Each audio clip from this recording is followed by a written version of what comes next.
Hello, Archie Dunlop here with Talking Astrology with Archie.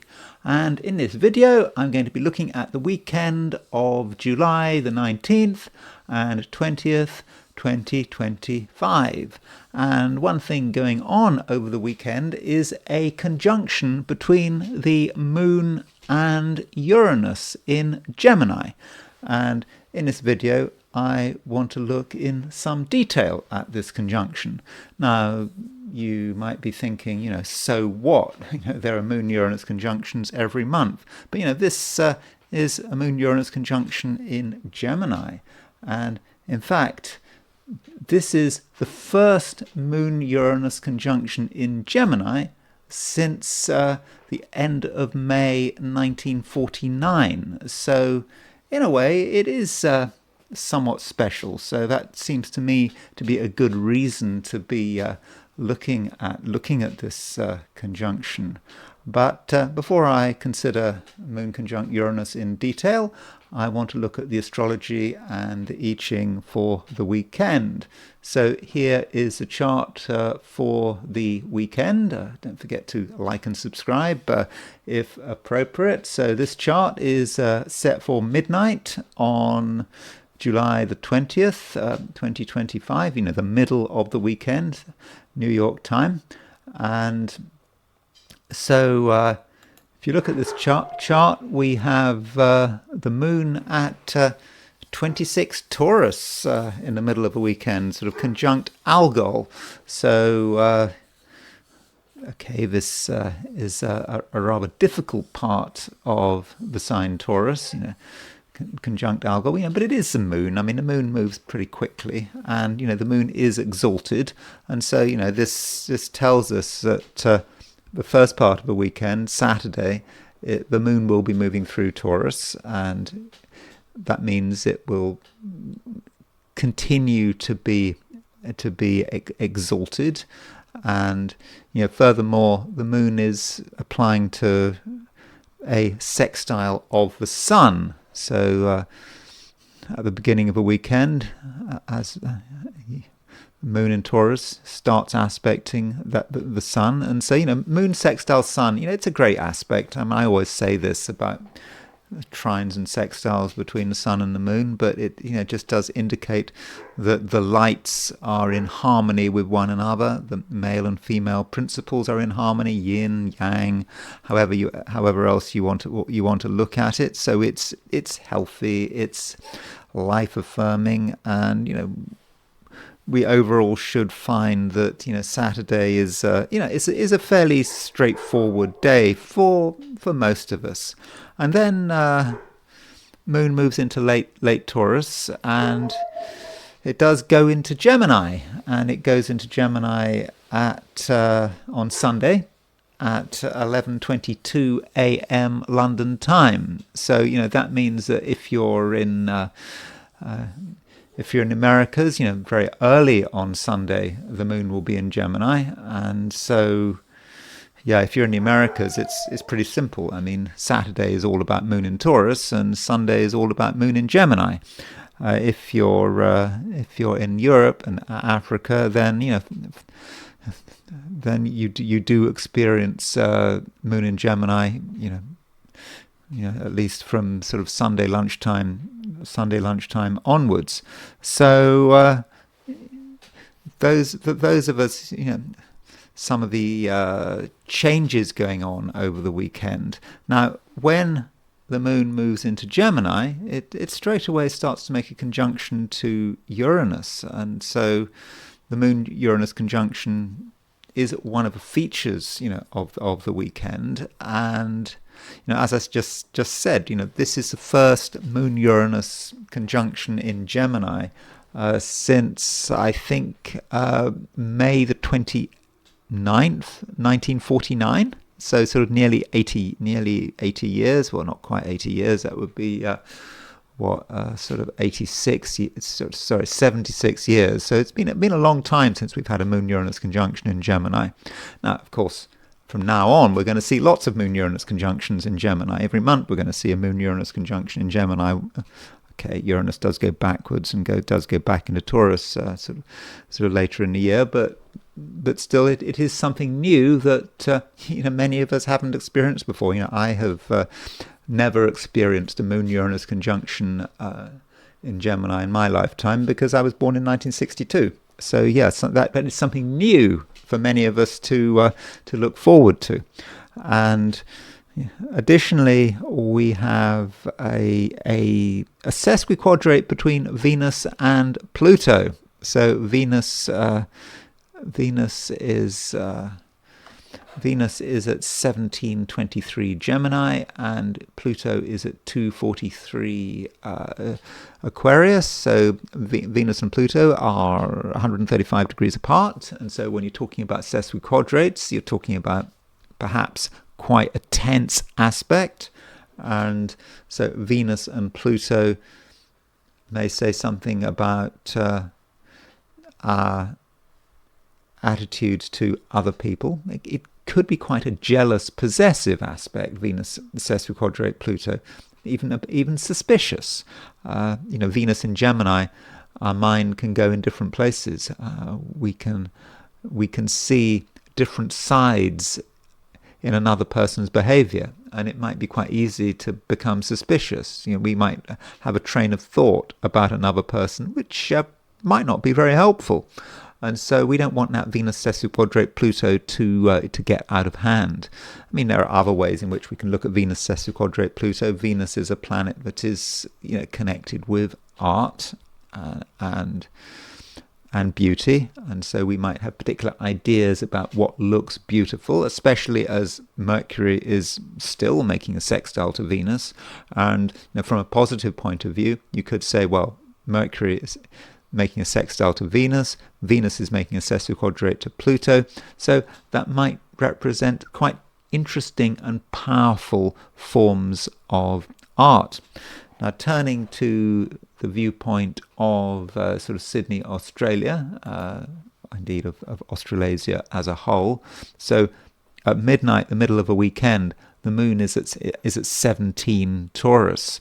So that does mean that if you are in Australasia, it's pretty much all Taurus. The moon is not going to move into Gemini until pretty late in the evening on Sunday. So I don't think you need to think too much about what it means for the moon to be in Gemini if you are in Australasia. And I think that is the main difference. Yeah, sure, I talk a lot about the moon conjunct Uranus in this video, but it doesn't take place until 9:16 p.m. on Sunday in Sydney, and even later in New Zealand. So let's look at the heliocentric view. So here is the position of the planets from a perspective of the Sun, and you can see that Mercury is starting to make an opposition to Jupiter. In fact, we have a T-square. We've got Mercury square Neptune and Mercury opposition Jupiter. So there's Mercury opposition Jupiter. There's Neptune on the T.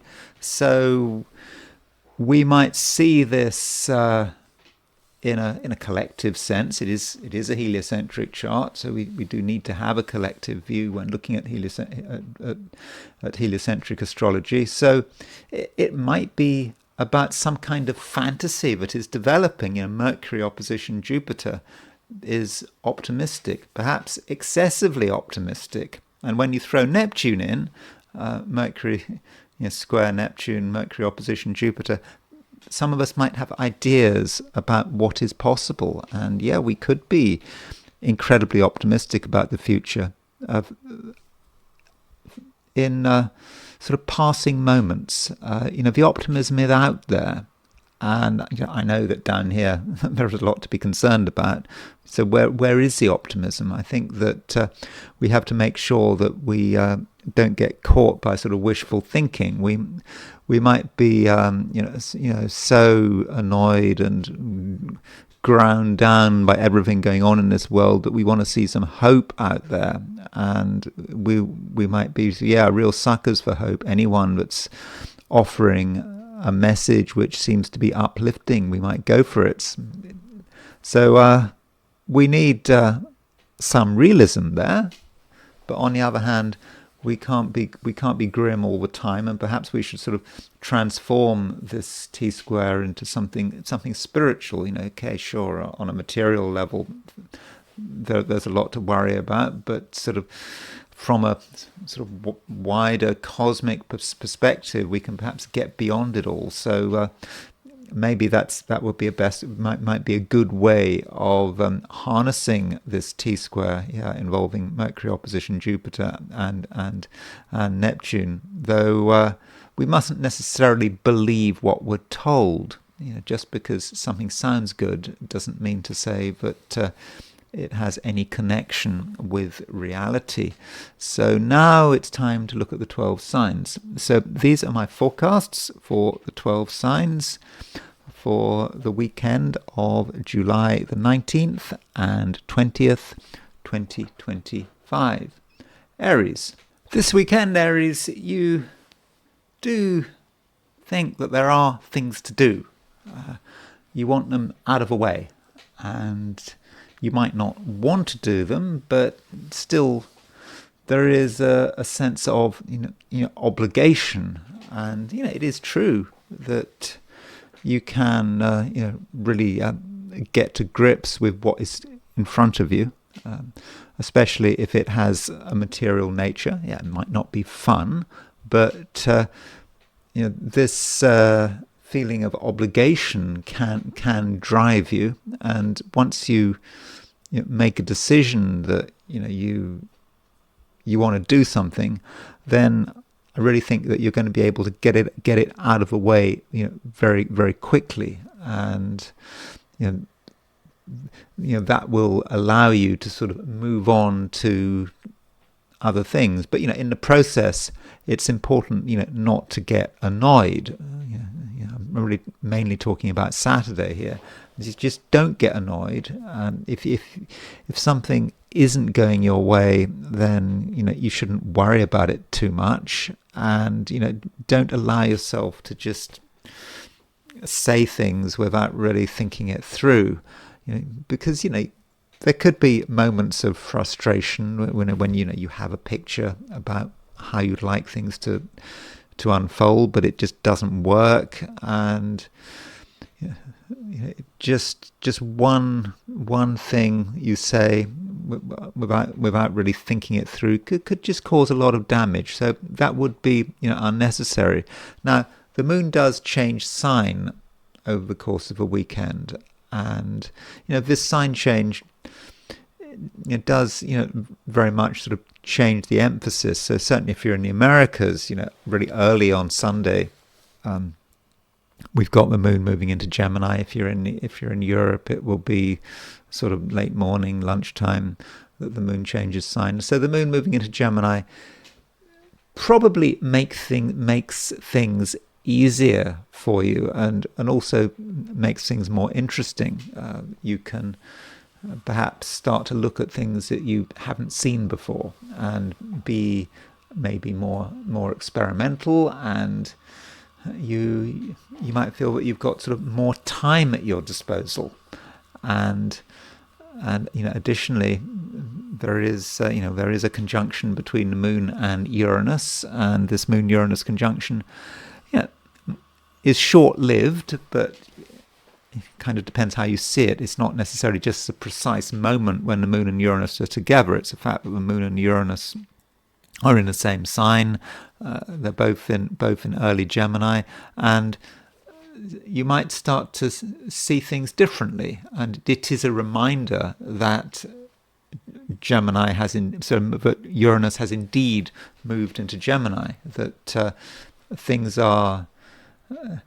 are getting more interesting, and you're perhaps able to see things in a new way. I mean, you kind of knew this new way already existed, but now you can see it for what it is, and perhaps start to talk about it. And on Sunday is a great time for having a conversation, for sort of telling people how you feel, and getting feedback from them. And maybe on Sunday there's a place you haven't visited before, or you haven't visited it for a long time, but now might be a chance to have another look and go somewhere different. And it won't take long. I'm not talking about some huge journey, but some short journey on Sunday could make a difference, could shift you in some way.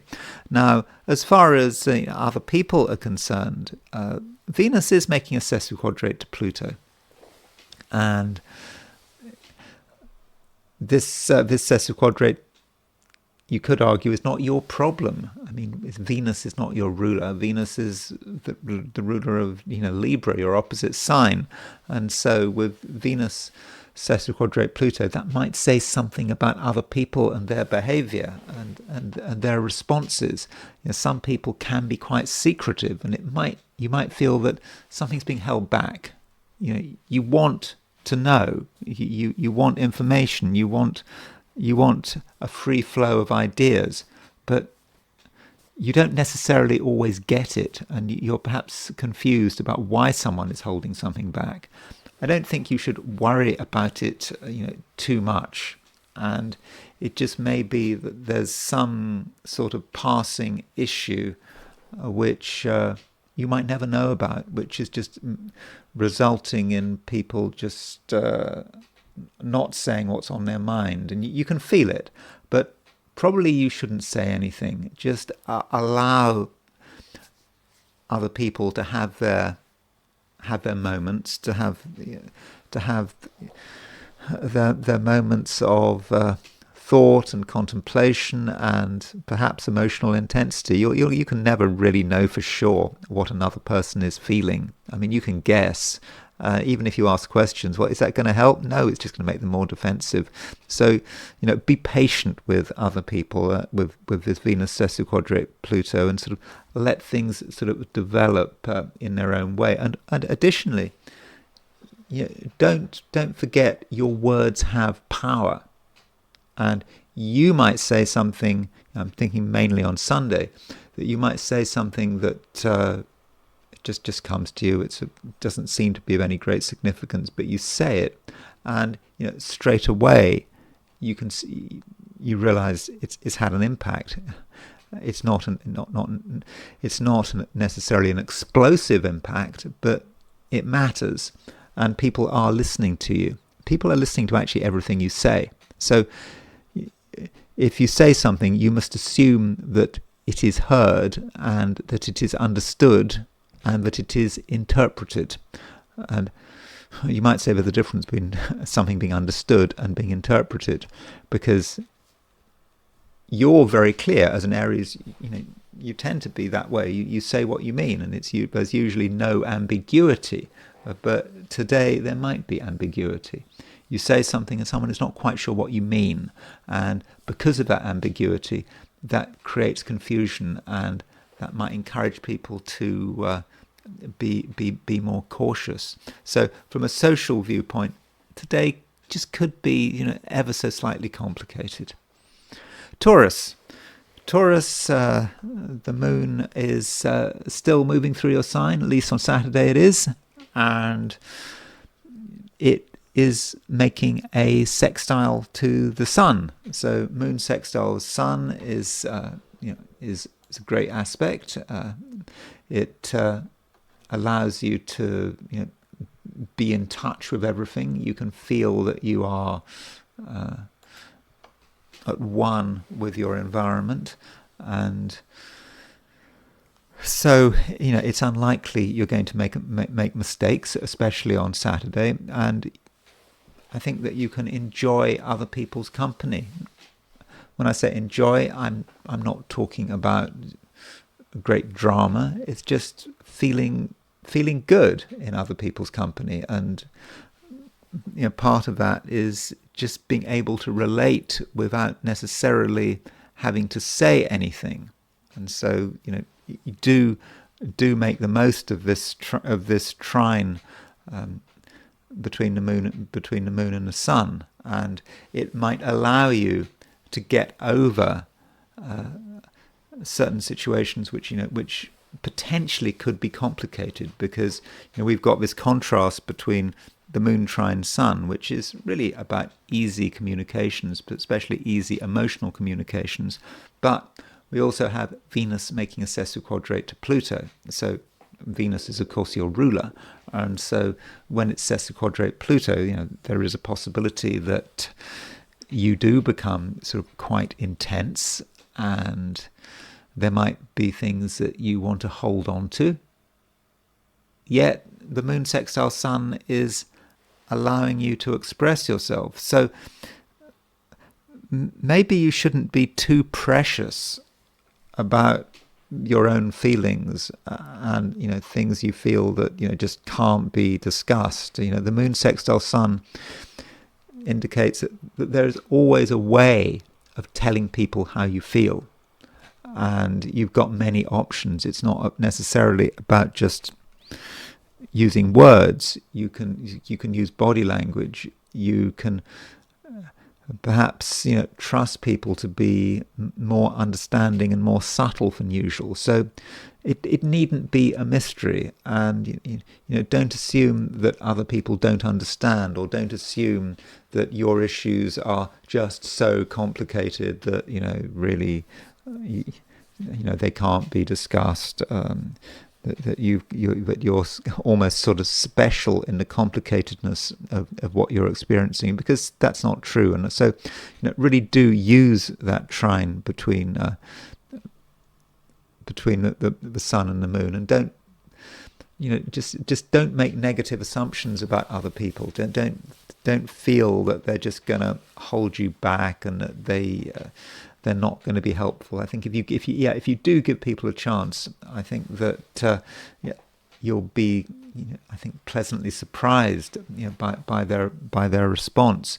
Now, the weekend certainly starts with the moon in Taurus, moving through your sign, and at a certain stage it does move out of Taurus and into Gemini. Now, when it moves into Gemini, it might feel that okay, you've built something up while the moon is in Taurus, and it now has to be distributed. And so what are you going to distribute? Distributing some of your ideas, some of your realizations. And so while the moon is moving through Gemini, and that would be sort of on Sunday and into Monday while the moon is in Gemini, there might be quite a lot for you to sort of get off your shoulders, and you might want to discuss things, and you mustn't be afraid of discussion, as I've already suggested. And Venus, your ruler, is in Gemini. It's still in Gemini. It's actually still in mid Gemini. So there's some time before the Venus moves into Cancer, and so I talked about this potential for sort of intensity amongst some Taurians, but Venus sesquiquadrate Pluto can be seen in different ways, and it's not necessarily just about keeping things to yourself. It could be about finding ways of communicating, but very much on your terms, and that's something that can work through on Sunday. But do take your time. And don't feel that there's any huge hurry. And looking at the weekend in general, I'm not suggesting that it's going to be an especially exciting weekend. Especially once the moon moves out of Taurus. I mean, one thing about the moon moving into Taurus on Saturday, moving in late Taurus, it does make a trine to Mars, and so on Saturday, with that moon trine Mars, there could be a moment where you have a chance to take action. and it could be quite a short moment. And when you see that moment, you must be ready to avail yourself of it. And you might, for example, have a chance to do something really interesting that is completely in accord with who you are, with your creative self. You have an opportunity to do it, and this opportunity is not going to last very long. But if you just go for it, then things could move very quickly, and you could actually get quite a lot of sort of help and support and encouragement from other people. In fact, from one person in particular. So if you see a chance on Saturday, you do make sure that you take advantage of it. Gemini,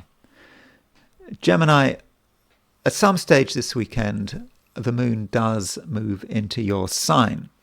And quite when the moon moves into your sign is dependent on your time zone. But if you're in the Americas, that will be very early on Sunday. In Europe, sort of late morning, lunchtime, and then if you're in sort of Australia or New Zealand, well, that won't be until Sunday evening. So by and large, sometime on Sunday, the moon moves into Gemini, and that does give you a real lift. But before the moon moves into Gemini, and certainly that means through Saturday, things might be somewhat slow, and you'd like things to happen, but maybe they're not happening. And even if they do start to happen, there could be the possibility of irritation. I mean, one aspect we have on Saturday is a square between the moon in Taurus and Mercury in Leo. And of course, Mercury is your ruler, and Mercury has just gone retrograde, and that moon square Mercury, it just could be an irritation. You didn't really want to be disturbed. You didn't really want to have to make the effort, but maybe something is trying to make you something tries to get your attention, and you don't really want to be bothered. So it's really possible that on Saturday, there could be some irritations, and your job is to resist them. And these irritations can take many forms. They don't necessarily have to come from other people. They can come from yourself. You might suddenly get bothered about something, and every Gemini has an obsessive streak, I think. They just fixate on one thing. I mean, you can see it, for example, with Donald Trump. I mean, he's a Gemini, and he sort of reads the news and reads social media all the time, and then he comes across something which is often very trivial that him as president should not be bothering with, but he does get bothered about it, and he makes all his comments. I mean, he used to make them on Twitter. What does he use now? Truth Social or whatever. And so he can get obsessed, and that is a Gemini trait. It's not just about the US president. You just find something that bothers you, and you just won't stop. It may even not be about something that bothers you. It may just be something that interests you, but it's kind of beneath you. You shouldn't really be interested in it, but you are interested in it, and you just spend a lot of time on it, and it just could end up just expending hours and hours and hours, and really it's all for nothing. So that is a potential trap you might fall into on Saturday, but it's not a trap that's especially serious. It's a trap that is not going to, I don't think, do you any lasting damage. It's more just a trap that could waste your time and be, in a way, quite demeaning, because you just could get involved in something that is really quite beneath you. But the moon does move into Gemini, and the moon moving into Gemini, is obviously, good news. It's always good to have a moon in your sign. It makes things more exciting, and you have ideas. And the moon makes a conjunction to Uranus, and having a Moon-Uranus conjunction in your sign is is something special. I mean, it's not going to be special for very long, but it's just that this is the first time it's happened for a very long time. If you were born after May the 28th, 1949, it has never happened to you before, having a Moon-Uranus conjunction in Gemini. So it is exciting. And it's also important because Uranus has just gone into your sign. I think it went into your sign on July the 7th, so it's quite novel. And Uranus going into Gemini, I think is a good thing. I mean, it's not necessarily going to be easy having Uranus move through your sign, but it does create excitement, and it creates new possibilities. And you may have taken some things for granted. You may have assumed that things are always going to be in a particular way, they're going to work out as expected, but now things are changing, and there are suddenly alternatives. And part of you doesn't want to consider these alternatives because they're too challenging. But it's all about change. And so this conjunction between the Moon and Uranus is really going to emphasize the fact that Uranus really is in your sign. And so Gemini, I'm hoping that you're going to be quite inspired, and that you're thinking about how things could be different. You're going to be reflecting on yourself, and you're going to be thinking about what you're going to do next. And hopefully you'll realize that there are sort of more options than you'd realized, and that there are many different things you could be doing. And the moon doesn't just make a conjunction to Uranus. It makes a trine to Pluto. It makes a sextile to Saturn. And so for the first time you have a chance to consider change and to start to stabilize this change. Change does need to be stabilized. There might seem to be a contradiction there about change and stability, but Geminis, they can get very excited about the possibility of a change. But the trouble is with Geminis, the road to hell is paved with good intentions. You can have all sorts of ideas, but it just so often doesn't go anywhere. It's just hot air. And that is a Gemini problem. And with the moon making a sextile to Saturn, maybe you can resolve that this time round you're going to take this idea and you're actually going to turn it into something. And so you get the inspiration, but you don't want to lose this inspiration, and you want to make something a permanent part of your life. So be open to that possibility. Excitement on its own doesn't go anywhere. It needs to be fixed to one place, and made real. And so on Sunday, you can maybe start a process, and it's not just a one-day process. It's a process that is going to last for a long time. Remember, on and off, Moon is going to be in Gemini for the next. Uranus is going to be in Gemini for the next 7 years. So this is a time to think about how you are going to address the new. Cancer. Cancer. On Saturday, we have the moon continuing to move through Taurus, And while it's moving through Taurus, it makes a trine to Mars, and this trine between the Moon and Mars is Moon in Taurus, Mars in Virgo.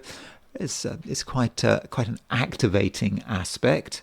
It can sort of prompt you to take the initiative, and you're going to be able to talk about lots of different subjects, and you will know what's important. And I think that you're going to have a very good sense of detail. And so if something is important, or at least you feel that something is important, then you're going to be able to concentrate on it, and you will sort of highlight the details that matter with a degree of power and conviction. And so this does mean that people are going to listen to you, and they will understand that really you do know what you're talking about. And the Moon is not just making a trine to Mars, it's also making a sextile to the Sun. So Moon making a sextile to the Sun, that's it's a good aspect, and it allows you to really come over very well in a crowd or in a group. If you're going to a party on Saturday, then you will be someone who just people trust, people gravitate towards you. There's no pressure, though, that you don't have to do anything. It's not about being forced to be the one to create excitement. You don't have to do that, not at all. And so Saturday does look like quite a good day. And okay, it's true that the Moon is going to be on Algol at some stage on Saturday, and I don't know how important that is. I mean, Algol is a fixed star that is obviously unfortunate, considered to be quite evil, and I think one aspect of Algol is about jealousy. And so there may be moments over the day, especially while the Moon is conjunct Algol. Quite when that will be, depends entirely where you are. If you're in the Americas, that would be pretty late. In New York, it would be sort of around midnight, Saturday, Sunday. I mean, in Europe, that would be sort of early evening, when the Moon is conjunct Algol. If you're with other people, you might notice that there are issues around jealousy. That's one possibility. Perhaps someone being jealous of you, although you're quite capable of jealousy yourself. So there may be issues around that, but I think they're not going to last long. They'll be quite fleeting, and the main aspect, is the fact that the Moon is making. Well, okay, we've had Moon trine Mars, but the Moon is not just it might be conjunct Algol, but it's also sextile the Sun, and I think that's what matters. Moon sextile Sun. It's a great aspect, and the Sun is in Cancer. It's in your sign, and so that is one of the reasons why in a social setting you're going to be able to conduct yourself so well, maybe so well that other people are jealous of you. But don't forget, though, the Sun is at 27, 28 Cancer. It's nearly over. Very soon the Sun will be out of your sign, and so perhaps while the Sun is in Cancer for the last the next couple of days, do take advantage of it. This is a time of year where many Cancerians are on good form, and perhaps there's something you still need to see through over the weekend. You need to make sure that you have understood something, maybe other people have understood something, and so that might give you a sense that that you need to hurry a bit with Moon in Cancer. And, whatever you feel you need to do while the Sun is in your sign, make sure that you go and do it. Now, at some stage this weekend, the Moon will change sign, and it will move out of Cancer and move out of Taurus and into Gemini. And so, Moon moving into Gemini, that does create a change for a number of reasons. I mean, generally speaking, Moon moving into Gemini might be that you become perhaps less sociable. The social side of things is just not quite so interesting for you, and you might want to sort of bask in your own company, your own glorious company, and not feel that you have to make an effort in a social sense, which is quite reasonable. But the Moon, when it does move into Cancer, when it does move into Gemini, it does straight away make a conjunction to Uranus, and so this Moon-Uranus conjunction might at first be unsettling, because it may be about sort of private insights that just come your way and you weren't really expecting them, and at first they don't make any sense, and then you look at them again and they perhaps do make sense, but they're pointing to something that you're not entirely comfortable with. And it might be about just the inevitability of change, that you can see change on an unconscious level, but you don't feel quite ready for it. And it could be about what your unconscious is trying to communicate to you. And the unconscious has a number of ways of telling you stuff. And of course, one way, the most obvious way, is through dreams. So if you have dreams over the weekend, especially on Sunday, when the Moon, after the Moon has moved into Gemini, those dreams could be quite powerful, and they may be telling you something that consciously you weren't ready to accept.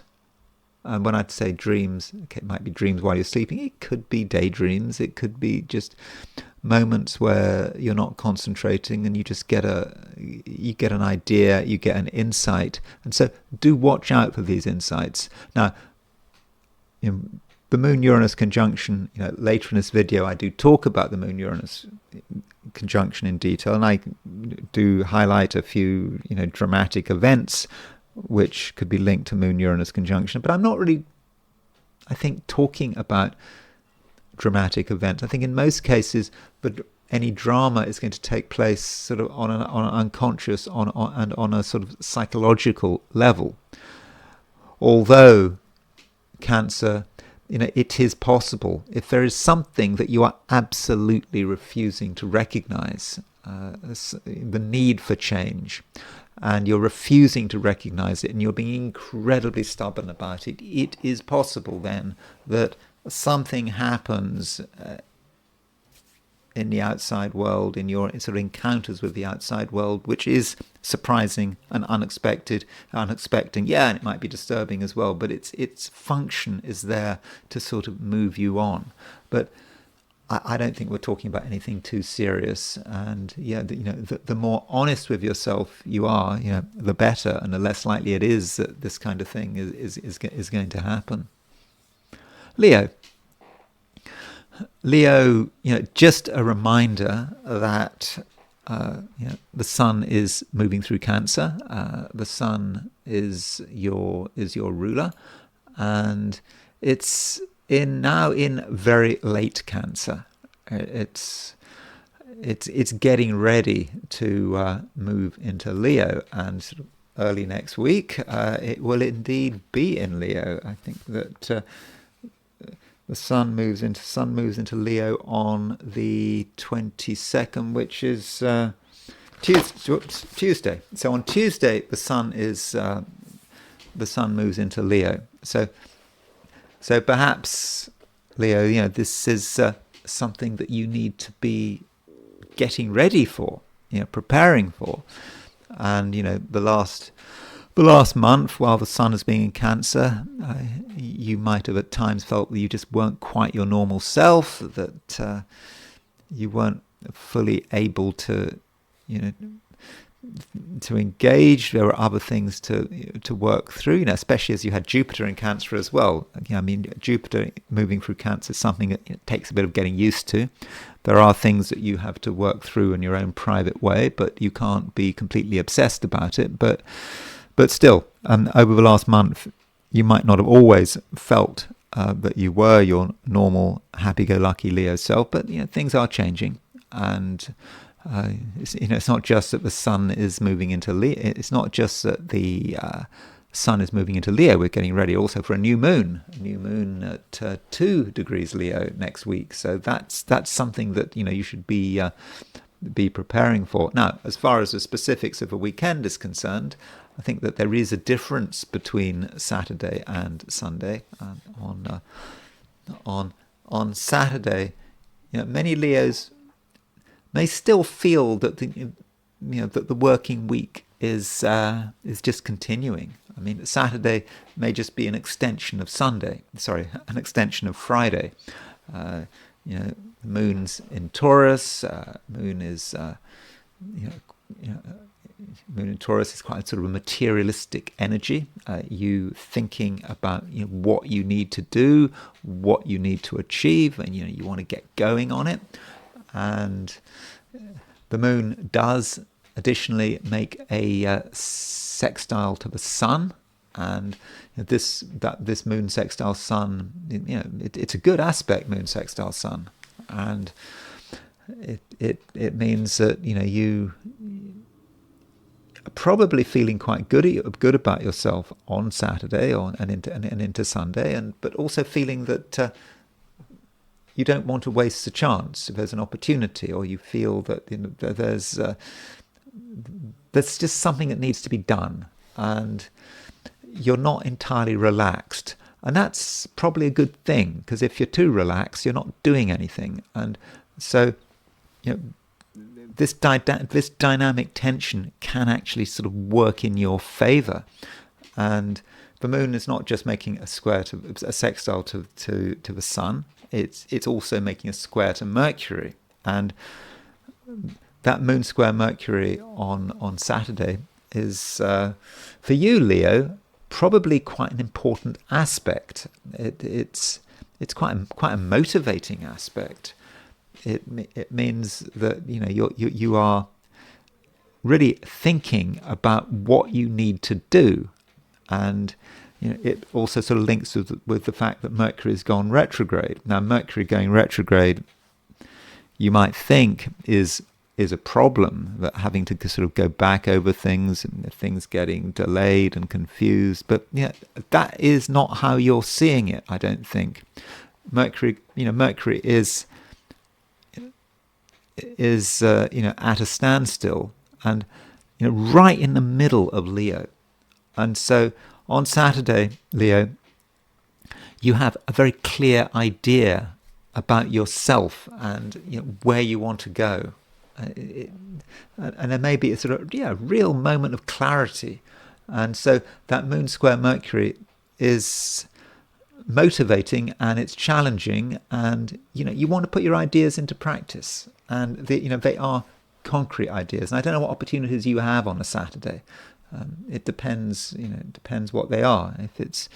If you're having a weekend break, it could be quite frustrating. You might feel you'd like to be doing something, and maybe you should be doing something. Any opportunity to be doing something, not just practical, but that is forward thinking, and also relates to how you are going to sort of manage your future and your ambitions. And so Saturday is a day when things need to be done.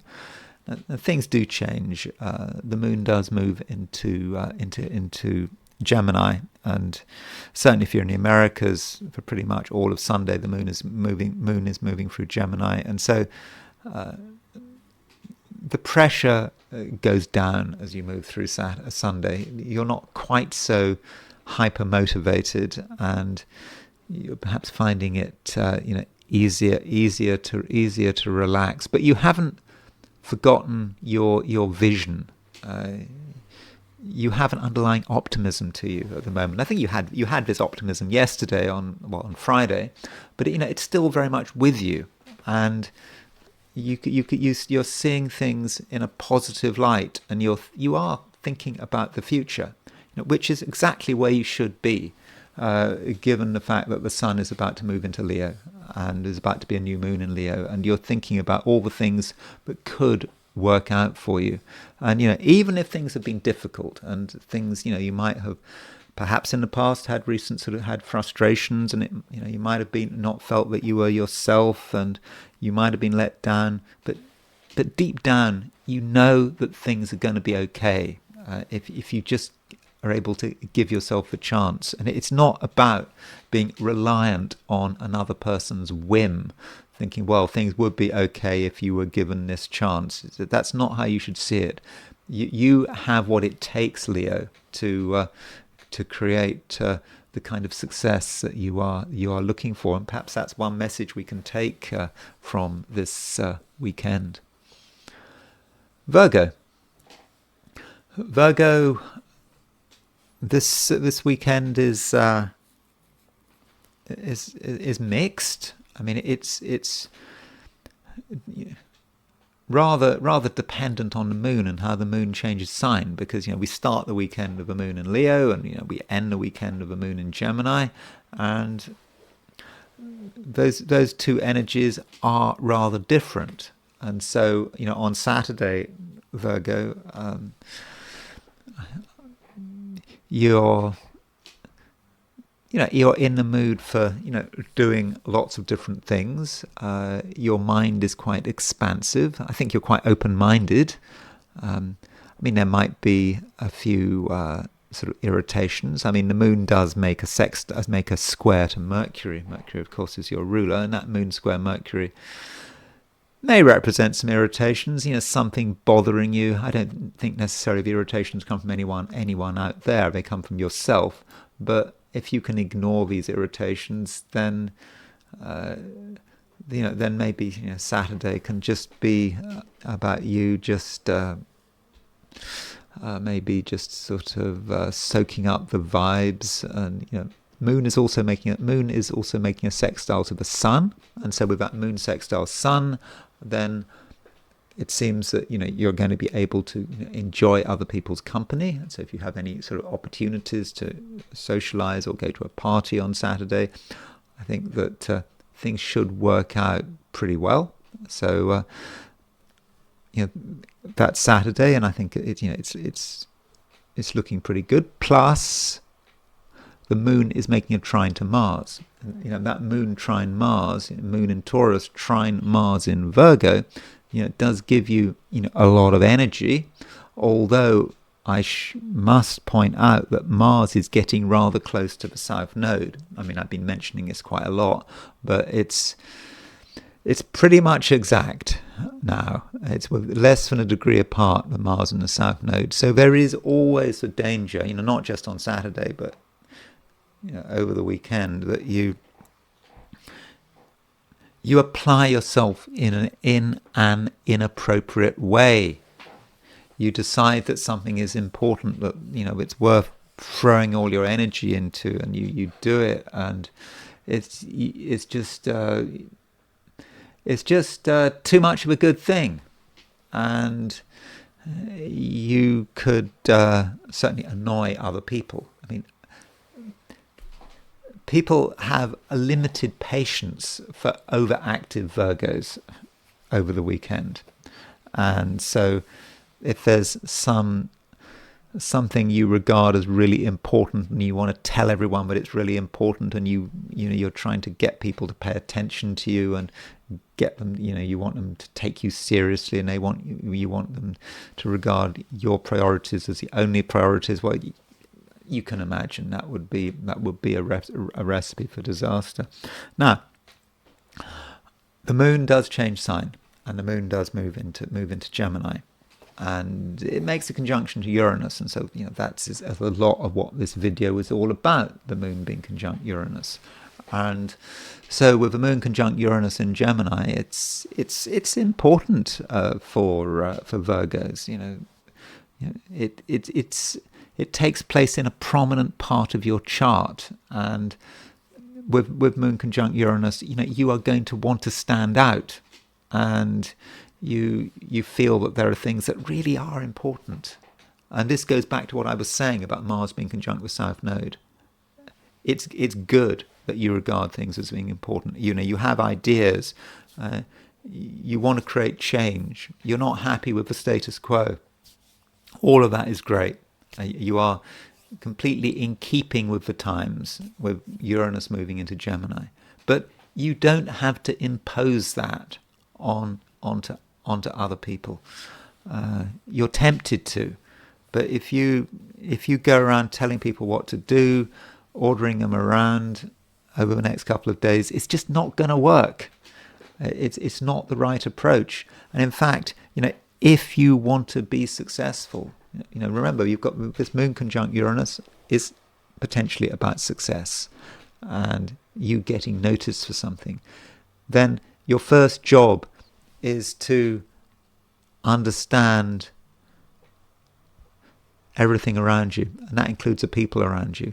Understand how much they can take, what they can deal with, and that is sort of North Node in Pisces, North Node in your opposite sign, and making the effort to understand, making an effort to see things from another person's perspective. And you could say it's about listening rather than acting.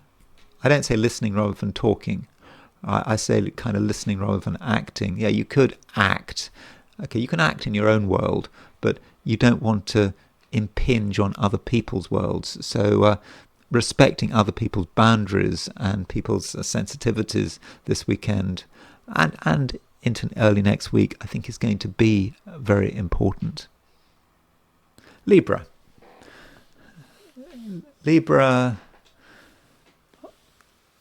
On Saturday, we have the moon moving through Taurus, and the moon's been moving through Taurus for a couple of days, and it's not always been easy. The moon in Taurus. I mean, it's when the moon is in Taurus, it can be a time when you're finding it just difficult to be yourself, and you might find yourself, taking some things just rather seriously, and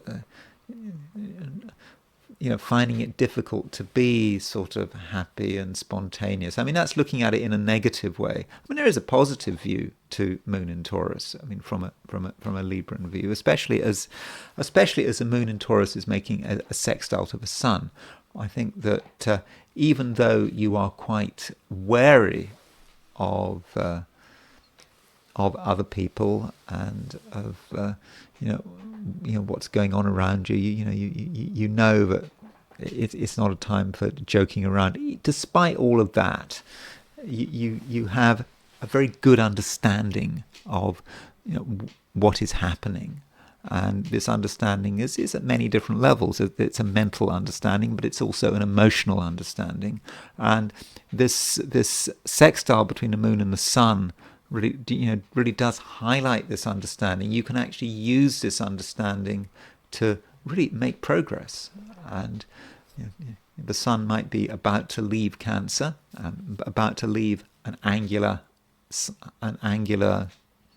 sign in the Libran horoscope, but it's still there. And so with the moon sextile sun, a lot of things are starting to make sense for you, and you know that you have to take things seriously if you want to make any progress. But your serious approach is perhaps starting to work, even though you might not see it like that. It just may be just difficult to relax, difficult to enjoy yourself. But then the moon changes sign. The moon moves out of Taurus and into Gemini, and moon moving into Gemini is really make things a whole lot better if you're the average Libran. After all, Gemini is an air sign, and it has sort of a basic trine relationship to Libra, your sign. So when the moon goes into Gemini, it makes a conjunction to Uranus, and this conjunction to Uranus I would have regarded as being quite exciting, and it certainly gives you a new perspective, and you don't have to be satisfied with the way things are. And it's also a reminder with this moon conjunct Uranus that Uranus has gone into Gemini. It's going to affect Libra on and off. Moon is going to be in Gemini for the next 7 years. And so, this is a time, Libra, where you should be, looking beyond yourself. You don't have to be stuck in a particular mindset. You don't have to feel that your beliefs and philosophies have to stay the same. They mustn't stay the same. They shouldn't stay the same with Uranus with Uranus now in Gemini. And it's just possible when the moon makes a conjunction to Uranus. This is just a real reminder that Uranus really is in Gemini for you, and you might start to have second thoughts about some of the things you believe, and there might be events which are puzzling, which just contradict some of your long-held views about the world. You thought you'd sorted it out, and something happens, and you realize that maybe it's more complicated than that, and maybe that some of your ideas need to be revised. And moon conjunct Uranus could potentially have a spiritual connotation. I mean, it could be a single event or a single realization that really does make sense, and it makes sense in quite a revelatory way. You have almost a revelation, and you start to be able to see things clearly for the first time. Now, another aspect we've got this weekend is a sesquiquadrate between Venus and Pluto. Now, that does affect you because, of course, Venus is your ruler. And so Venus sesquiquadrate Pluto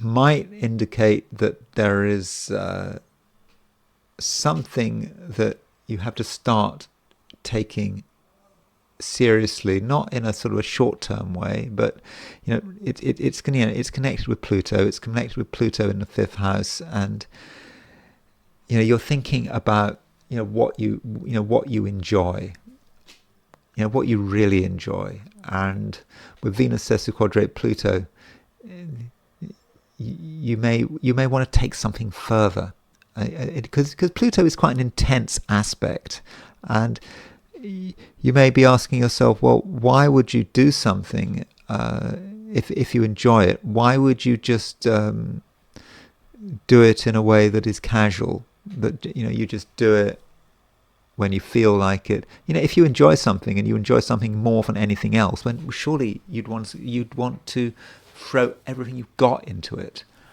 And so there could be an obsessive quality about Venus sesquiquadrate Pluto, and you really want to do something because it works. It works, and you want to give it everything. And in certain cases, that may not be such a bad idea, but of course, it's always possible to take things too far. Scorpio. On Saturday, you might find that relationships still take up some of your time. I don't think in an especially negative way. I mean, the moon is making a trine to Mars. Mars is, of course, your ruler. It's also making a sextile to the sun. And so, Scorpio, perhaps you should really try to work out what other people have to offer. It does seem that at the moment they've got quite a lot to offer, if you just give them a chance. And sometimes Scorpios can find it difficult to give people a chance because you feel you understand everything, but try to be try to be open-minded, and try to also work out what people have to offer, because I do think in many cases they have got a lot to offer, and you don't want to crowd them out. And there's a temptation to crowd them out, because right now you've got Mars is moving towards the conjunction of your South Node, and so with Mars conjunct the South Node, you might want everything to be done on your terms. And you might have good reason to want everything to be done on your terms. But if you want everything done on your terms, that means that you're not going to be able to benefit from other people's individuality. And people have got something they want, they've got something that they want to say, or they've got something to offer. They've got a contribution, and if you crowd them out, then you'll never find out what's going on. You'll miss something. And so be aware of the contribution that other people really do have to make. And your job, at least on Saturday, is perhaps to facilitate, to create an environment where people can be open about their opinions and can express themselves. And of course that does depend on what your plans are for Saturday. It may be that on Saturday you're planning on doing nothing and you're not having any social interaction. Well, in that case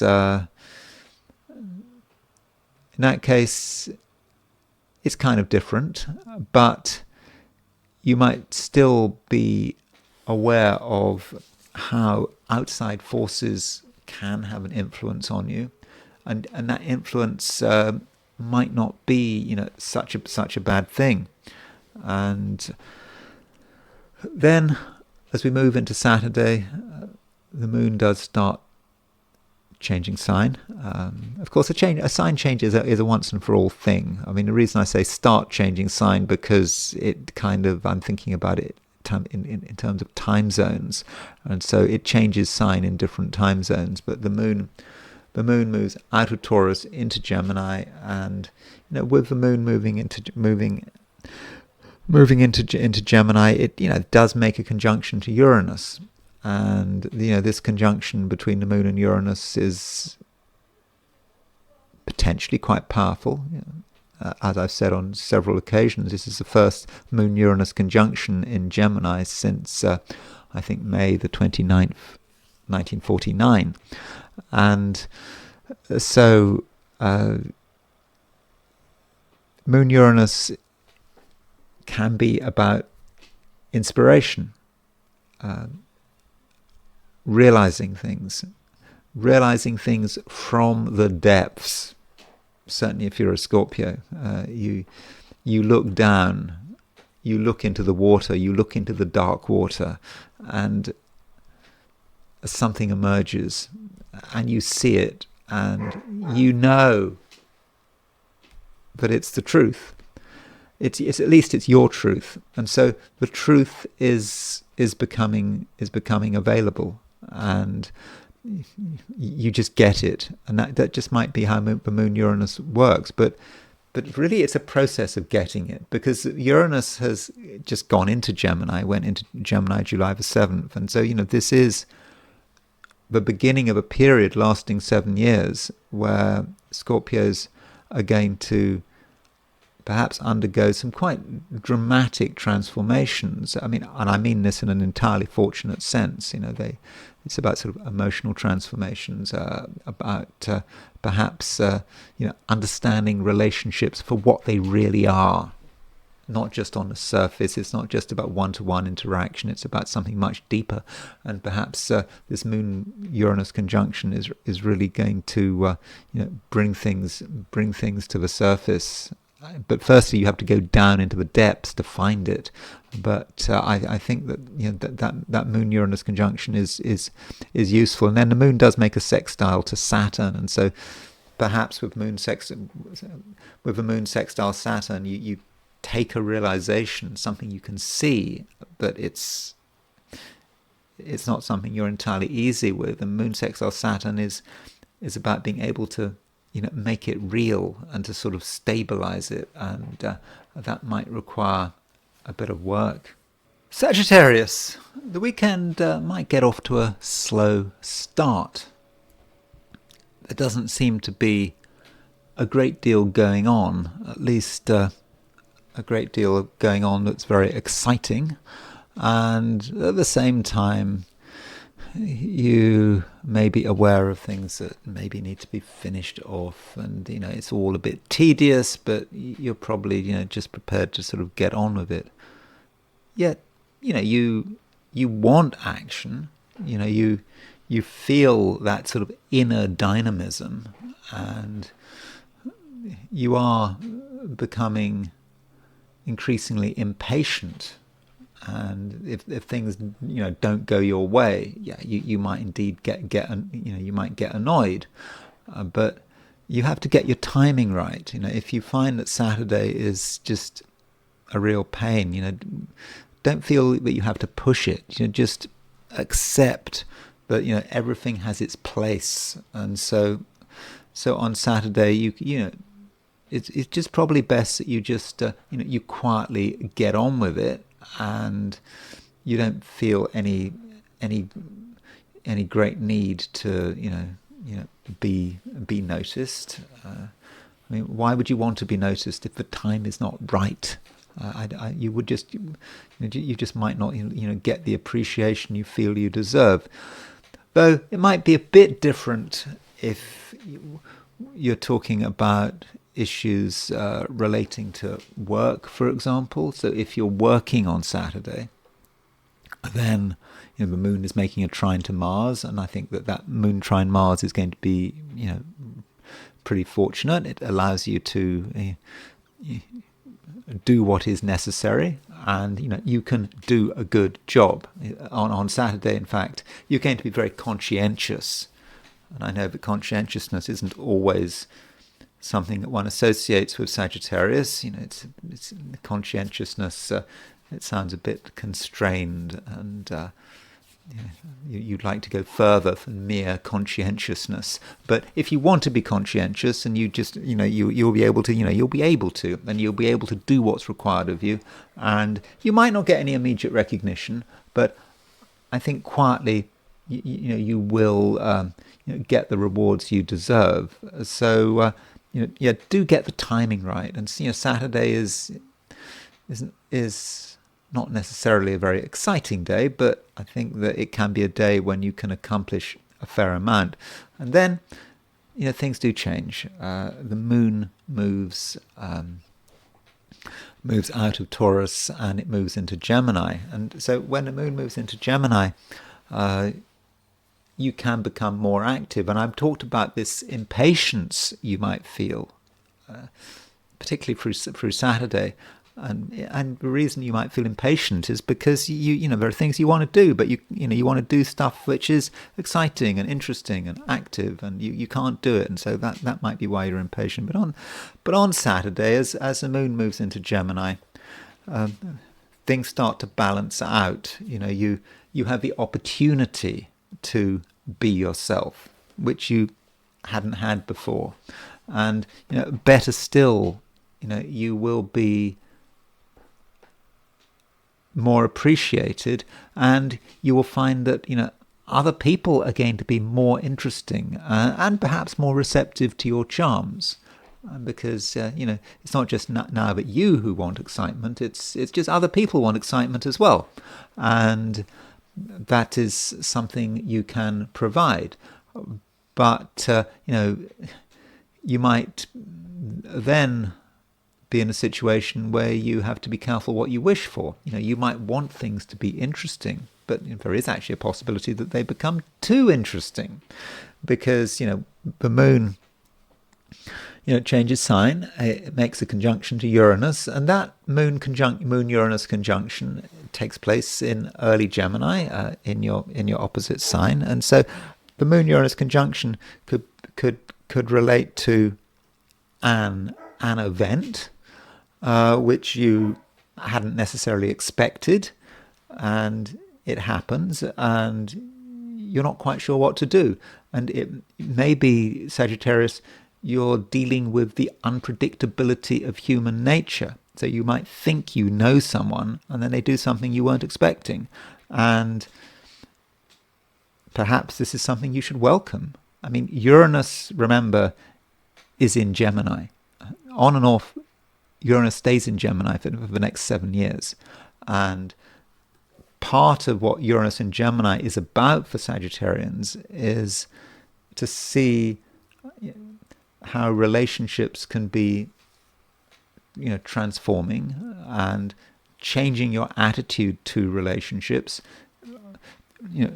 Asking yourself, what is a relationship all about? And a relationship isn't just there to sort of maintain the status quo. That's not what it's about. It's about moving you on. It's about developing you as a person. And so perhaps if someone does something you weren't expecting, this is perhaps a sign of things to come, that you shouldn't have expectations of other people. Other people are individuals. They have their own way of working, and you absolutely can't make assumptions. So that's is perhaps something to look out for. So if there are surprises in relationships this weekend, particularly at the end of a weekend, then don't get upset. You should be happy about it, because you are witnessing the variety of the variety and excitement of human nature, and in the end, it's something you can benefit from,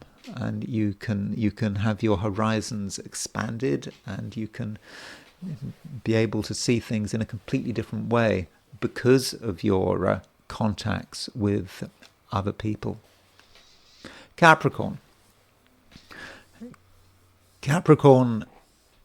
you're able to sort of really demonstrate to yourself, what you can do, especially on Saturday.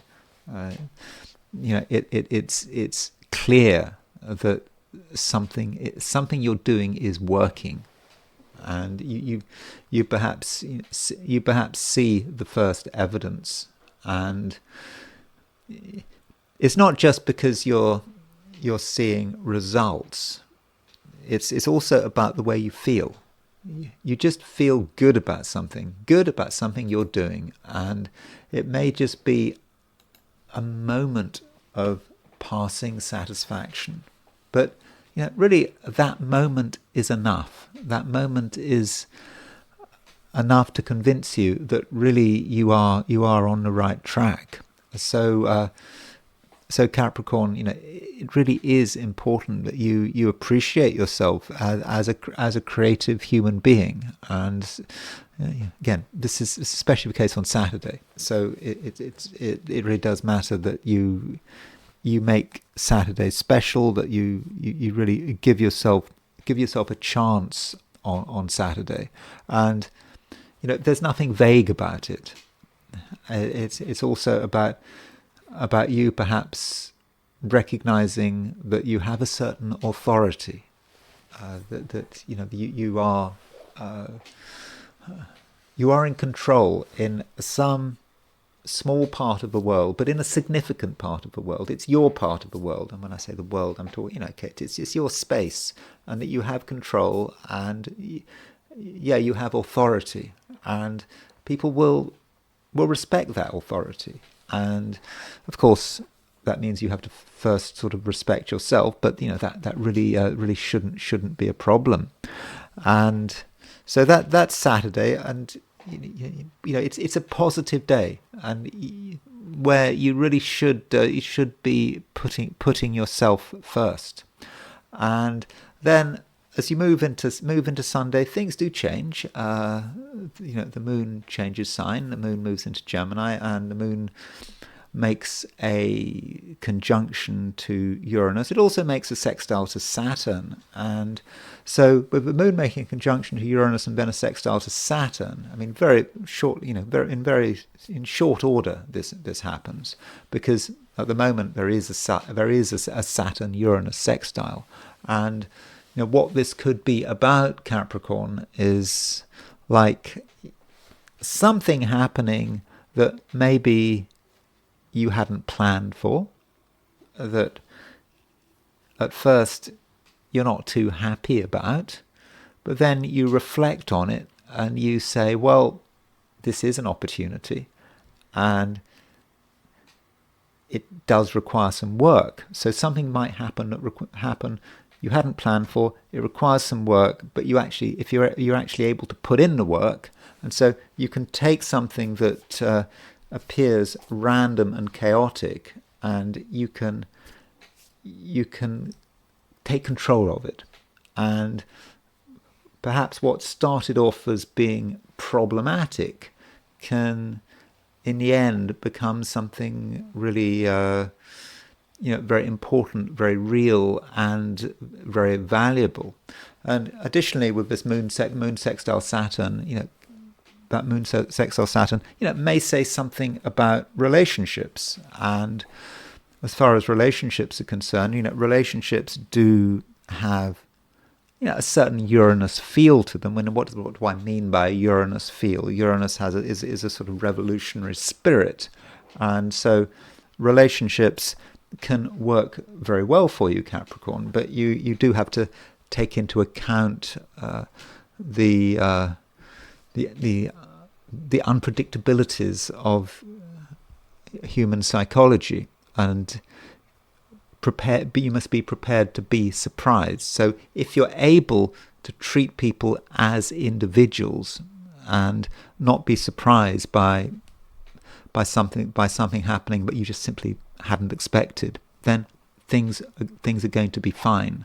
And so it's perhaps, in terms of relationships, taking something that seems chaotic about another person and sort of recognizing it and making it tangible, and also appreciating the fullness of another person's personality and bringing it all together.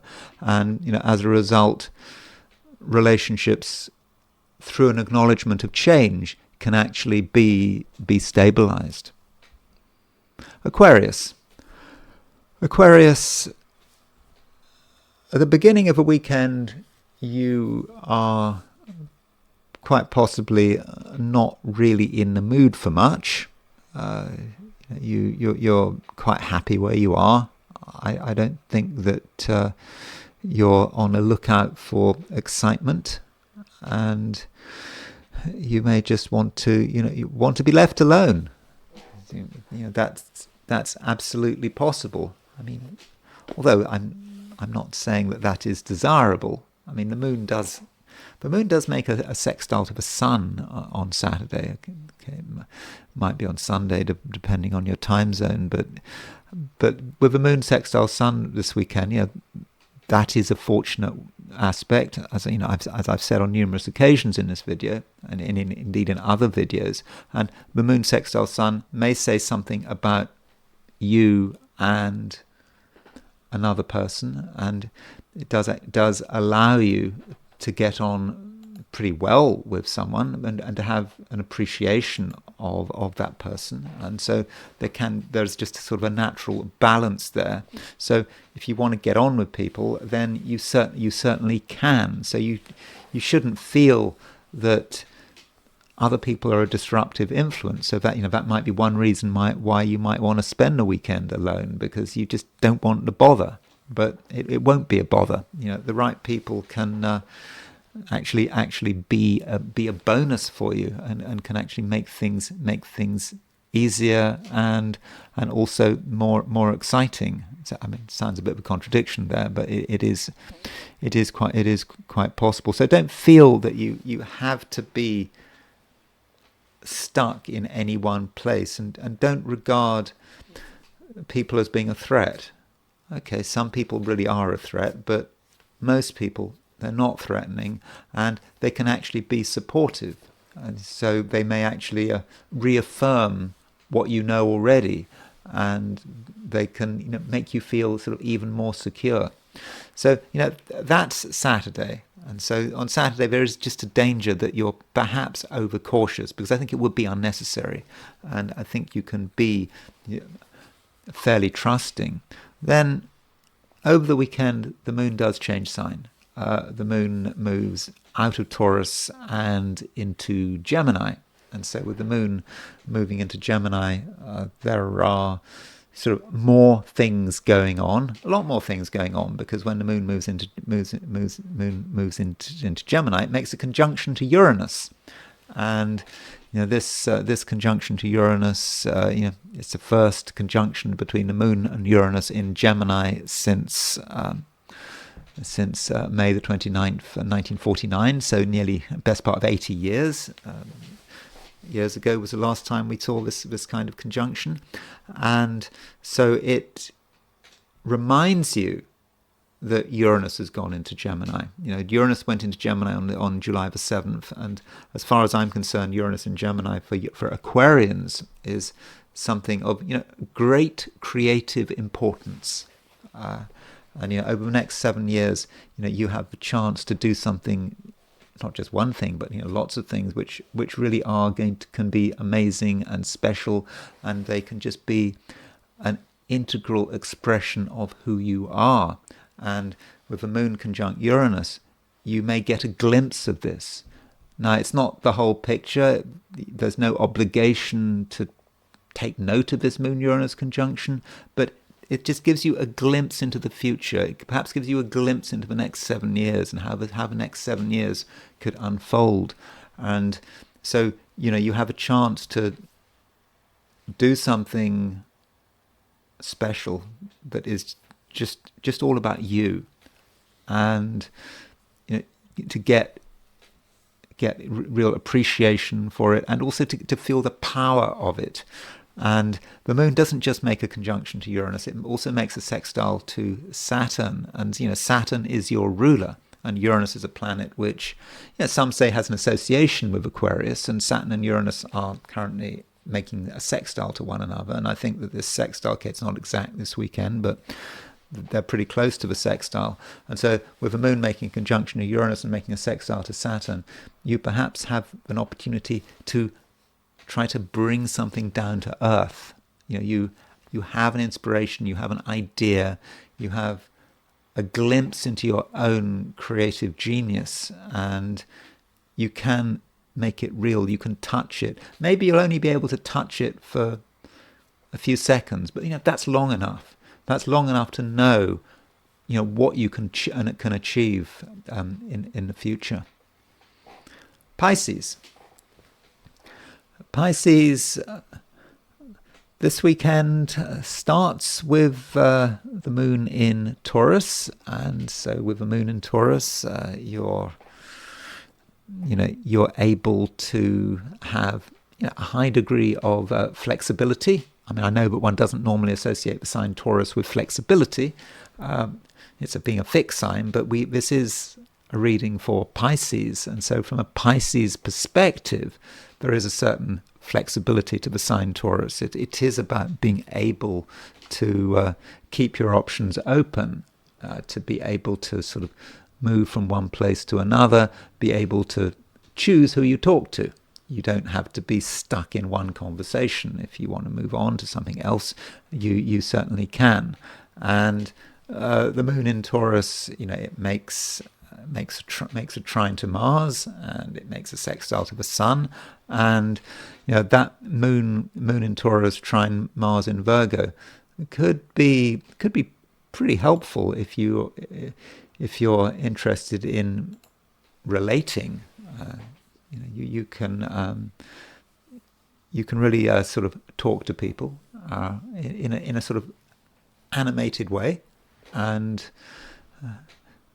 you can have powerful conversations, but conversations where you have to know your own limits.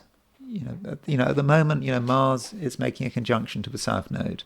And so with Mars conjunct the South Node, it is possible that some people are trying to throw their weight around, and they're trying to assert themselves in a way that isn't necessarily helpful. So do talk to people, but do monitor how the conversations are going. Some people might use words as a way of trying to control you, trying to tell you what to do, trying to be over assertive. But Pisces, you're quite capable of looking after yourself. So you don't have to agree to anything.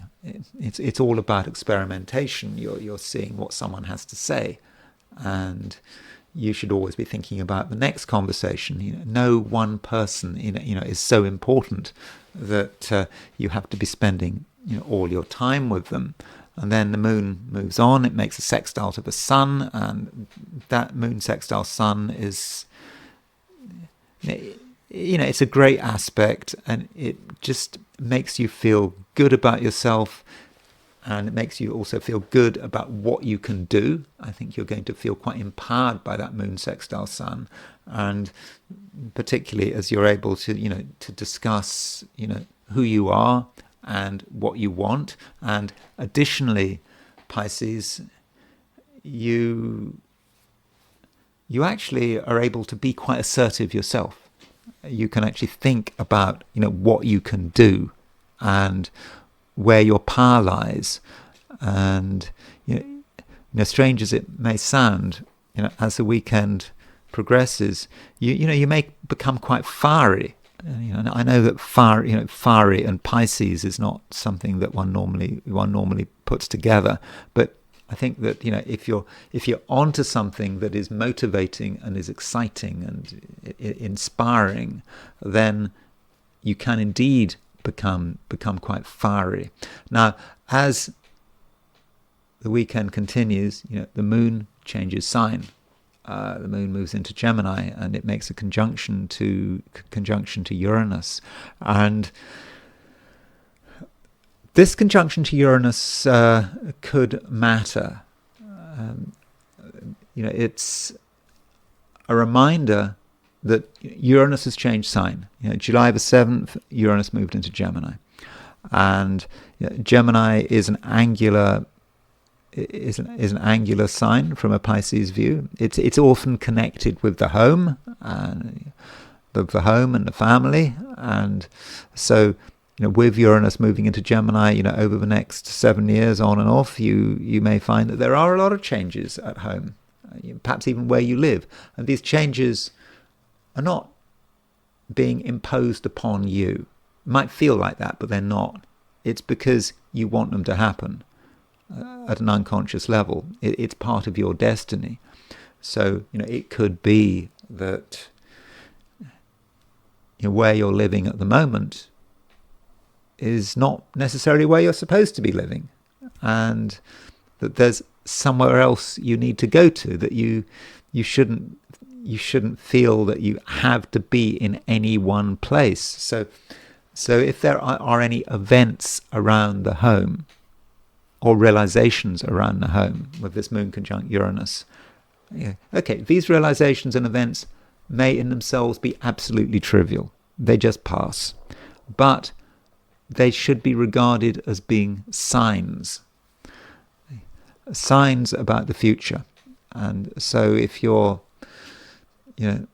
not feeling entirely comfortable in your own home, whether it doesn't matter whether it's you own it or whether you rent it, it might soon enough be time to move. And so moon conjunct Uranus could just be some small event, something, maybe some little incident with a neighbor, or just something you notice about your neighborhood and you see it, and in itself it's not important, but actually it's a sign.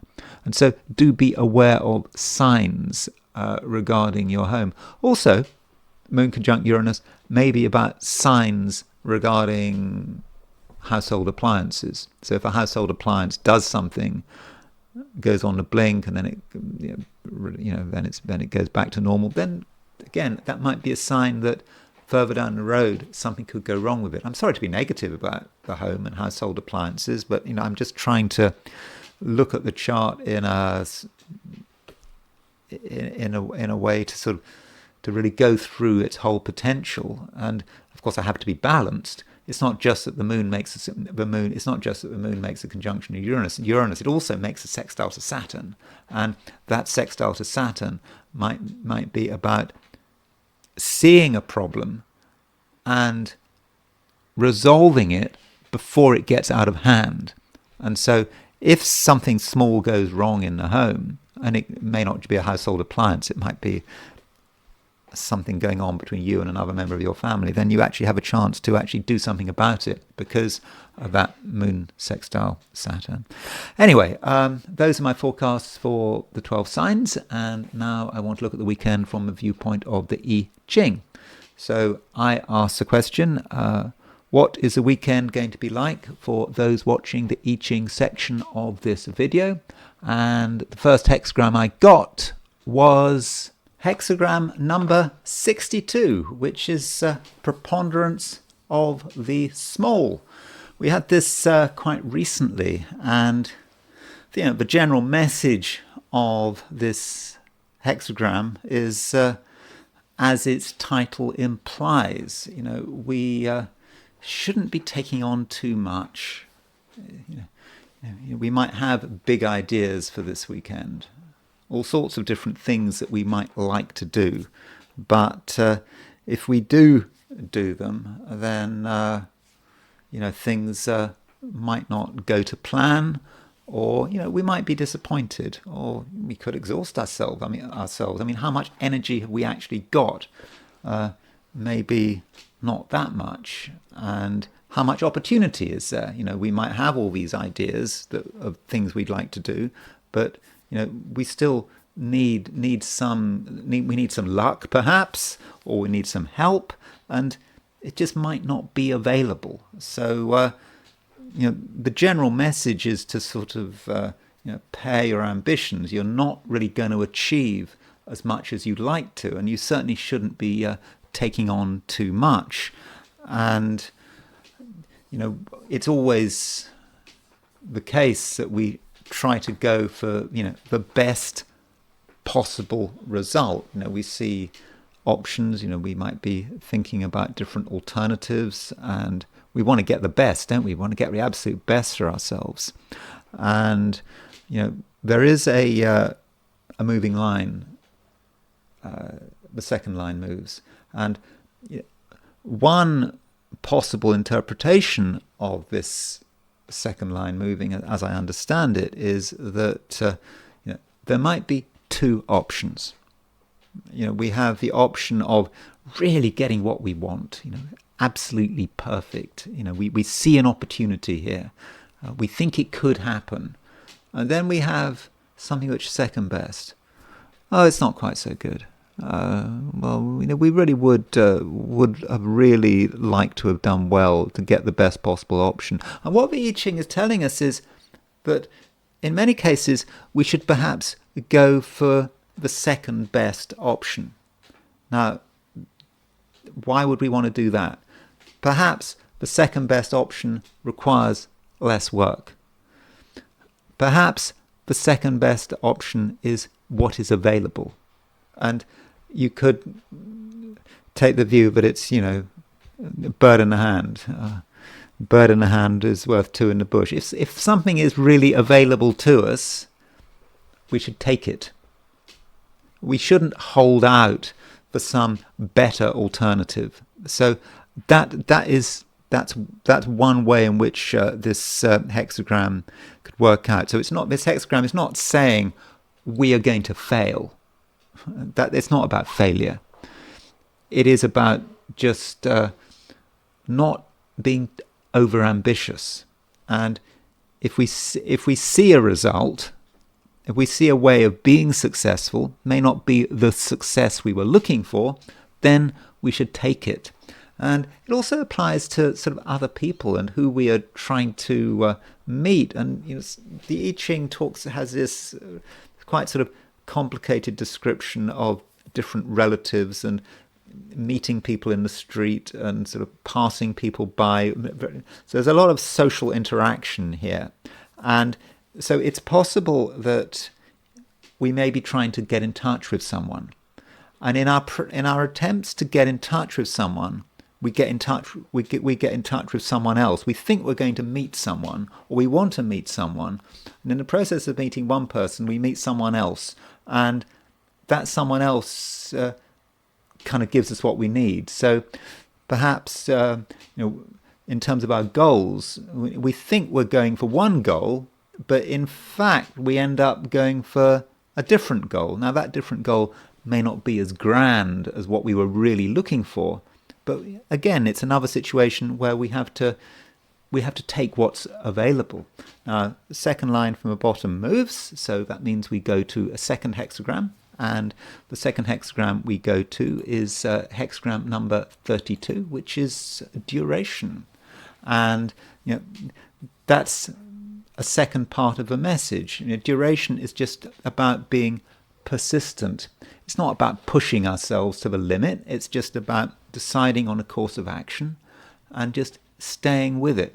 And the action itself is what matters, and the will, and we're going to see it through, and we're not going to be in a desperate hurry. And if we can do that, then in the end, we're going to make good progress. And so we will get a result this weekend, but it just might not be quite the result that we had really hoped for. And finally, I want to look at the conjunction between the Moon and Uranus. So this weekend there is a conjunction between the Moon and Uranus, and here it is. Let's find the chart of the Moon-Uranus conjunction. There it is. Takes place on Sunday, July the 20th, at 12:16 p.m. So you might be thinking, well, why should I bother about a conjunction between the Moon and Uranus? I mean, Moon and Uranus conjunctions happen every month. They are totally not unusual. They are not rare events. But, I would argue that this Moon-Uranus conjunction, well, we should look at it anyway. That's the first point. Second point is that, this is the first Moon-Uranus conjunction in Gemini since 1949, and so here is a Moon-Uranus conjunction in 1949 on May the 29th, 1949 at 6:25 p.m. London time, and so that conjunction was right at the end of Gemini, when Uranus was about to move into Cancer. I'm not saying that anything spectacular happened, although in a couple of weeks following the conjunction between the Moon and Uranus in Gemini in 1949, there was an uptick in the activity, the anti-communist obsession in the United States. It was at the height of the sort of McCarthyism there, and there was another attempt to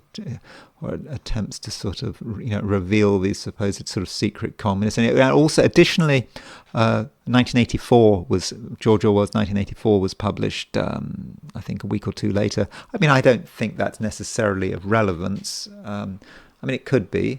There's a lot of stuff in Gemini here. I mean, there were 5 planets in Gemini then on May the 29th, 1949. But I'm just really showing that chart to show you that it's been a long time since Uranus was last in Gemini, and this was 70s. What was it? 70s. Let's get this right. 76 years ago. So. Here's the conjunction we have today, and so one reason we might regard this conjunction between Moon and Uranus in Gemini as being important is because Uranus has just gone into Gemini. It went into Gemini on July the 7th, so it's something that is quite new to us, and yeah, if you were if you're younger than 76 or whatever, if you're 76 or younger, you've never experienced this before, and so with a Moon conjunct Uranus, for many of us, it just might be a reminder something has changed. Uranus is in Gemini. It really is in Gemini, and so this weekend with Moon conjunct Uranus, there might be events in our own lives, perhaps in the world, which just tell us, hold on, Uranus is now in Gemini. Things have changed. So that is certainly a way in which we can look at it. And plus Moon conjunct Uranus, I always talk about Moon-Uranus conjunctions, and I say, well, Moon-Uranus, things can happen, it's unstable, watch out for unpredictable events. I just say it, perhaps I say it in quite a repetitive way, but, let's have a look at a real Moon-Uranus conjunction. Now, by the way, it was pointed out to me that one thing I had been missing out in my delineations is true Black Moon Lilith. True Black Moon Lilith is at 2 degrees 7 Sagittarius on Sunday, and there has been a Uranus True Black Moon Lilith opposition recently, and True Black Moon Lilith, or Black Moon Lilith is, it's about something dark. Lilith is, the woman of the night, and she perhaps inhabits our dreams, and she can represent quite difficult and dark events. And with Uranus opposition True Black Moon Lilith, you could argue that the darkness is getting revealed. It's coming out into the surface. We see how bad things really are. We see how bad other people are. Maybe we even see how bad we ourselves are.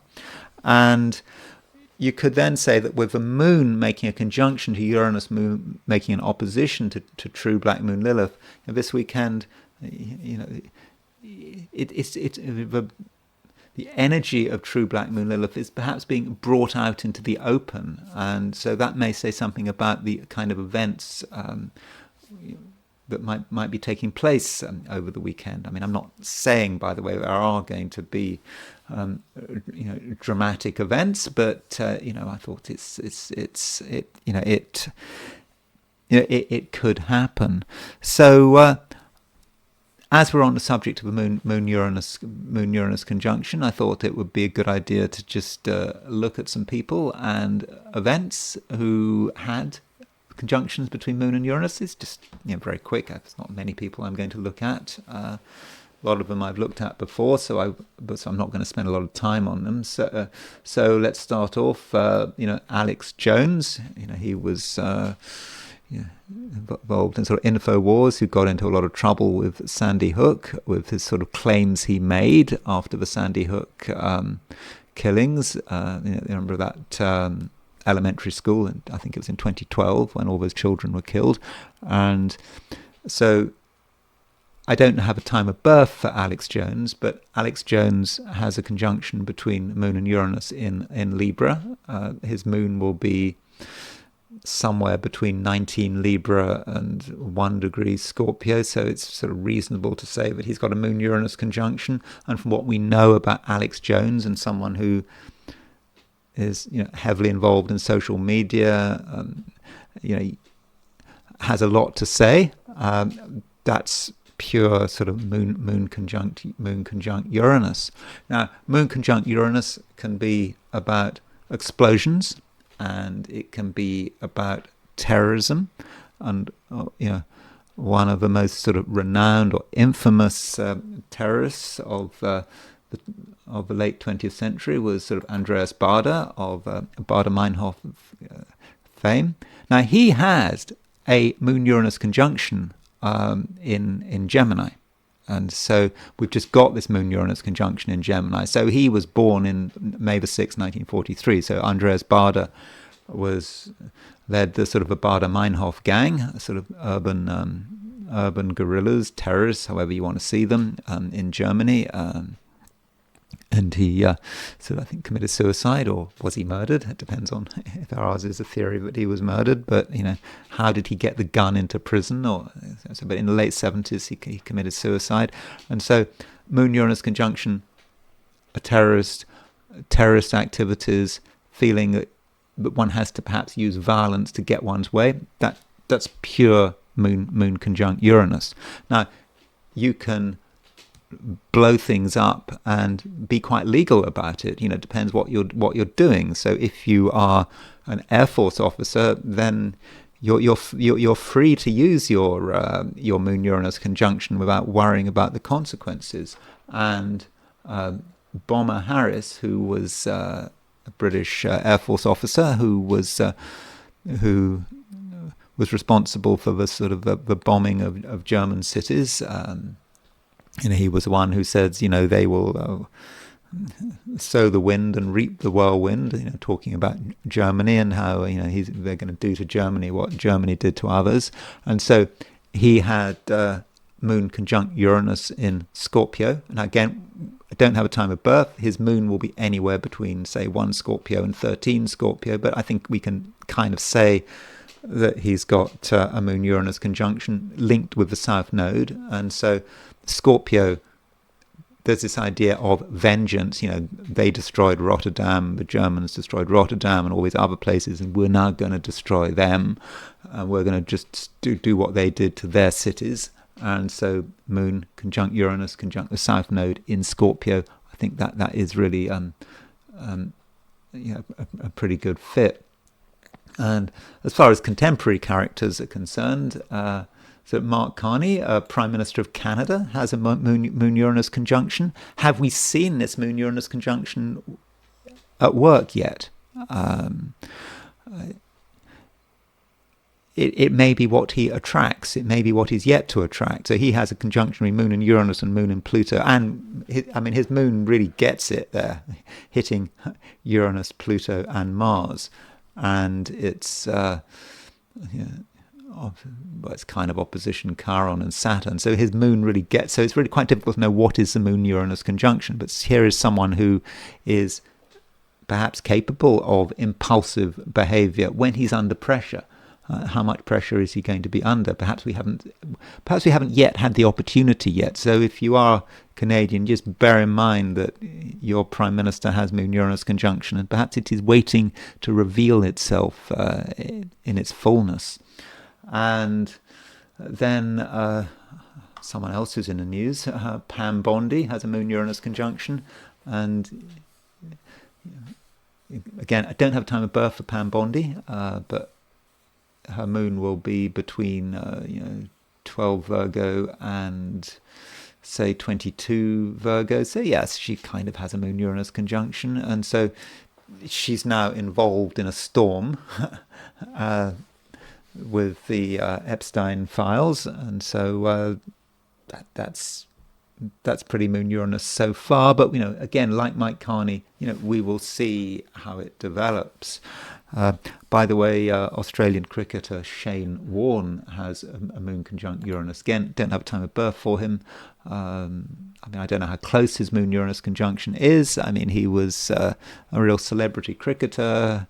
He wasn't. He was a very good cricketer. So maybe I don't know about Moon-Uranus conjunctions being about being a good cricketer. But I don't really know enough about his personality. But if you're Australian, that might make sense. The fact that Shane Warne has Moon-Uranus conjunction, and then we have events relating to the Moon and Uranus. I can remember, sort of a couple of years ago, was it a year or two ago? There was a city that was planning. The mayor. They were planning on cutting down an oak, and this was the city of Tumwater, and the Tumwater had Tumwater, I believe, is a city. It's quite near Olympia, and I went to this meeting by Zoom, and they wanted to cut down an oak, and or at least the mayor, I think, wanted to cut down an oak, and the city council was absolutely packed with people, both on Zoom, and people came in person, and you could see that the city councillors were feeling really uncomfortable about this. And you had some child made a public comment, and was really was a very effective public comment. And you could just see the discomfort and maybe the surprise about the reaction of the community to this oak. This oak is still standing. I mean, very often it's, usually it's impossible to change the mind of cities once they've decided on something, and however many people turn up. But in this case, that oak is still standing in Tumwater. And so at the time of this meeting, there was a conjunction between the moon. I think the meeting started at 7. There was a conjunction between the moon and Uranus, and it was just over a year ago. There was a conjunction between the moon and Uranus, and that might have just said something about the atmosphere at this meeting. And when you've got Moon-Uranus conjunctions, things can happen. Things can happen that were sort of unexpected. And in London in 1978, there was a Bulgarian dissident who worked for the BBC, and he was killed with a poison umbrella, a little ball containing ricin, which is this incredibly toxic substance, I think, got from castor oil seeds, and it was injected into his leg, through compressed air through the end of an umbrella, and he died a day or two later. And this was the moment it happened. And again, it's a Moon-Uranus conjunction in Scorpio. I mean, that sort of fits it very well. Scorpio is something quite secretive, this assassination or this murder with a Moon-Uranus conjunction. And a Moon-Uranus conjunction can create a situation where huge things happen. Operation Barbarossa, when Germany invaded Russia on June the 22nd, 1941, took place with a conjunction between the moon and Uranus. Pretty much exact. And I somehow don't think that this date was chosen with astrology. So Moon-Uranus conjunction, something dramatic happening, and in this case really dramatic. Germany invading Russia, and so that might also say something about how the invasion worked out. The moon was just about to change sign. So in fact, from a sort of a lunar perspective, it's there's a sort of a Barbarossa feel to what's going on at the moment, with that moon conjunct Uranus, pretty close to 0 degrees Gemini.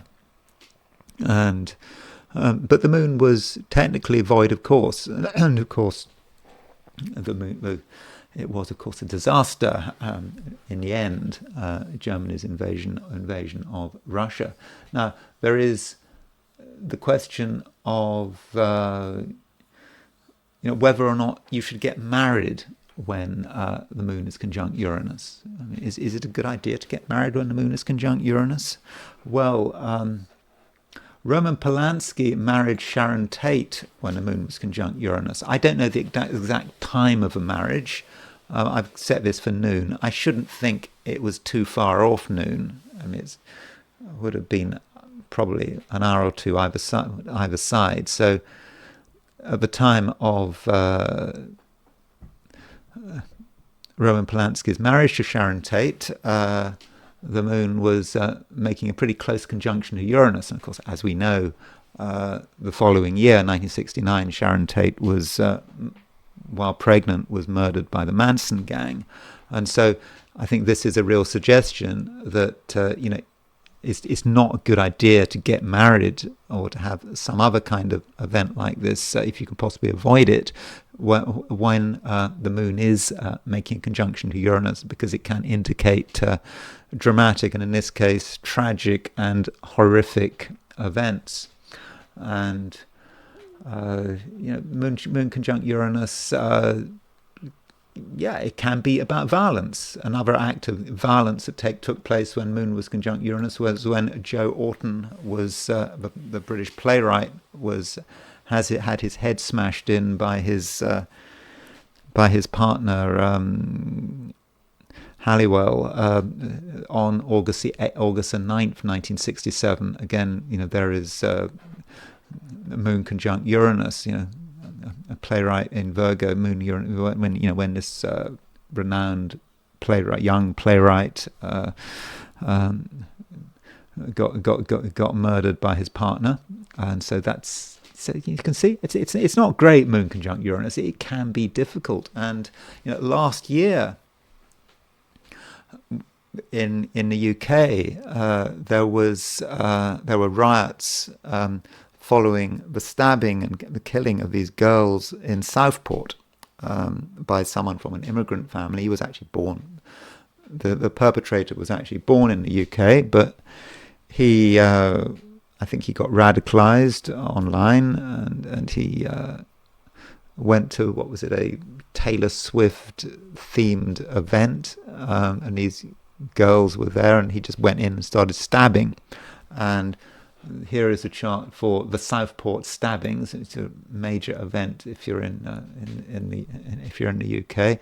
So here's a chart for the Southport stabbings, and indeed there is a conjunction between the Moon and Uranus in the 8th house, the house of death.